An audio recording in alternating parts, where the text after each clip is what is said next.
తోచిన కాడికి ఇచ్చేవాళ్ళం. అర్థమైందా? అంటే నిజంగానే ఇది మామూలు విషయం కాదు. గురుదేవుడు మాకు దానము, ధర్మము, యజ్ఞము, తపస్సు మొదలైనటువంటి మీరు చెయ్యిర్రా అని అన్నాడు. అలా ఆయన చెప్పడం వల్లనే మేము ఇంతటి వాళ్ళంగా తయారైనాం. ఇంతటి ఫౌండేషన్గా మాది ఒక మర్రి వృక్షం ఏ ప్రకారంగా దాని వేర్లు చాలా లోతుగా ఏ విధంగా పారుకొని పోతాయో, దాని మండలు శాఖలు అన్నీ శాఖోపశాఖములుగా ఎలా వెళ్తాయో ఆ విధంగా మా సద్గురుని దేవుడు సత్యానంద ఋషుల వారి యొక్క వాక్కు, ఆయన ఆచరణ, ఆయనను చూస్తేనే ఆనందం. అదంతా ఎట్లా వచ్చింది? ఏ విధంగా వచ్చింది? మరి ఏ మహాత్ముని చూసినా మనకు రాదు. ఎందుకు రాదు? ఎందరో మహాత్ములను చూస్తున్నాం, దండం పెడుతున్నాం, పోతున్నాం.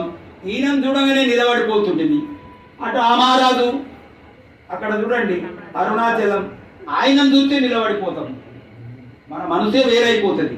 అది తపస్సు యొక్క శక్తి వారిలో ఉన్నటువంటిది. కాబట్టి జీవితంలో మనము తీసుకుపోయేది ఏమీ లేదు నాయనలారా. కాబట్టి కృష్ణ పరమాత్ముడు కూడా యజ్ఞదాన తపస్సు కర్మలు అవి చెయ్యాలన్నాడు. అదేవిధంగా మనము యజ్ఞం చేశాము, ఎంతో పుణ్యాన్ని సంపాదించుకున్నాము.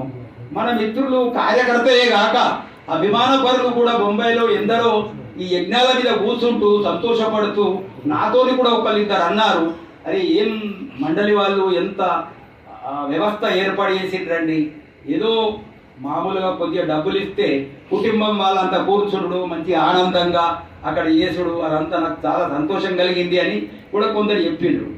అయితే విషయం ఏంటంటే యజ్ఞము వల్ల మన మనసు చిత్తశుద్ధి అవుతుంది కదా, దానము వల్ల ఇంకా చిత్తశుద్ధి అవుతుంది. దానము అంటే ఎట్లా? దానము ఎప్పుడు మన మనసులోకి వస్తుందో అప్పుడే మనం చేయాలి. ఒకసారి కర్ణుడు గడ్డం తీసుకుంటున్నాడు.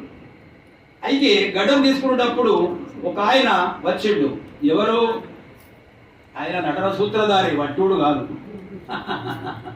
కృష్ణ పరమాత్ముడు. అంటే పరీక్షిస్తా మరి ఈ చేత దానం ఇచ్చిండు, ఆ గిన్నెనే ఇచ్చిండు, అంత బంగారు గిన్నెను. అంటే ఎడమ చేతి ఎత్తున్నావు అని అన్నాడు. ఈ ఎడమ చేతి నుండి కుడి చేతికి వచ్చే వరకల్లా నా మనస్సు ఏమవుతుందో, ఏం బుద్ధి పుడుతుందో, చెయ్యాలనిపిస్తుందో చెయ్యొద్దనిపిస్తుందో అనేటువంటి భావన తెలిపాడు. అంతేనా? అదేవిధంగా మన మనసులో చిత్తశుద్ధి కలిగి ఏమి దానం ఇయ్యాలనుకున్నామో అది మనం ఇయ్యాలి. అది ఇయ్యక మనసు ఇటువాటు చేసుకుంటే దాని వలన మనకు వచ్చేటువంటి ఫలితం కూడా ఏమి రాదు. అయితే యజ్ఞము దానం వల్ల కూడా చాలా శ్రేష్టమైంది. ఒక మాట మహర్షుల వారు చెప్పిండు, ఏమన్నాడు? శతం విహాయ దాతవ్యం సహస్రం స్నానమాచరి, లక్ష్యం విహాయ దాతవ్యం కోటిం త్యక్త్వా హరిం భజ అన్నాడు.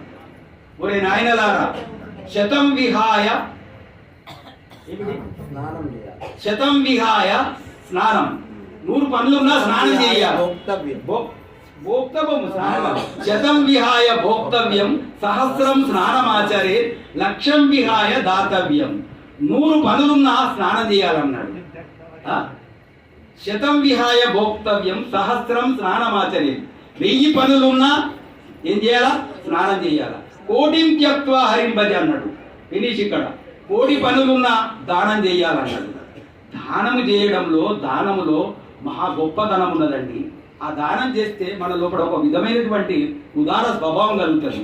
అది చేతిలో పట్టుకున్నావు, నువ్వు మహాత్ములకు దానం చేసినావు అనుకో, ఒక భిక్షపాయన చేసినావు అనుకో, ఎవరికి చేసినా చెయ్యు. మానవ జన్మ వచ్చినందుకు దానం చేయడం సంతోషం. వివేకానంద స్వాముల వారు అంటారు, ఒరే నాయనా, నీకు దానం భిక్షకుడు వచ్చిండంటే నీ మేలు కోరే వచ్చిండు, చేయి దానం అన్నాడు వివేకానంద స్వాముల వారు. ఆ విధంగా ఈ యజ్ఞదాన తపకర్మల వల్ల మనకు చిత్తశుద్ధి, నిర్మలమైన బుద్ధి కలుగుతుంది.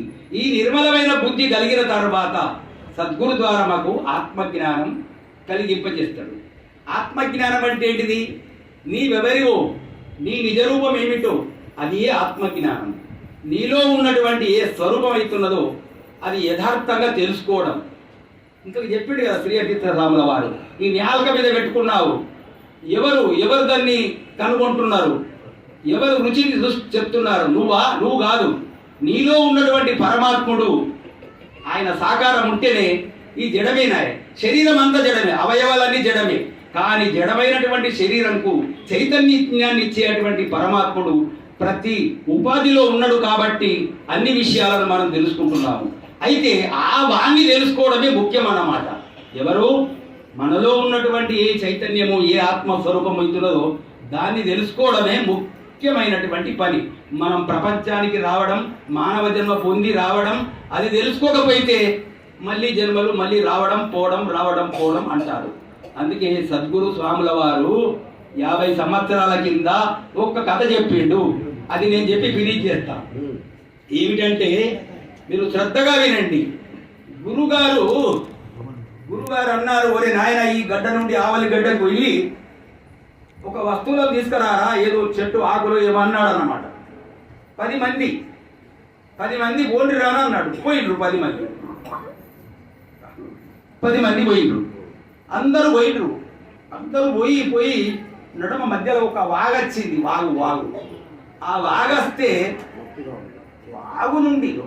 వాగు నుండి ఏదైతే దాటుతున్నారో అందరూ తిన్నగా దాటిండ్రండి. అందరు దాటినాక ఒకడు ఉంటాడు కదా, వాడు వాలంటారు, వాడు ముఖ్యమైనటువంటి వాడు చూస్తాడు. అరే మీరందరు నిలబడు, వాగులో ఎవడన్నా కొట్టుకపోయిందా మనవుడు, అందరినీ నిలబెడతాడు, వెళ్తాడు. 1 2 3 4 5 6 7 8 9 10 వస్తున్నాయి. 10 ఎటు పోయిండు? అరే 10 లేడు. గురువుగారు ఏమంటాడో ఎలా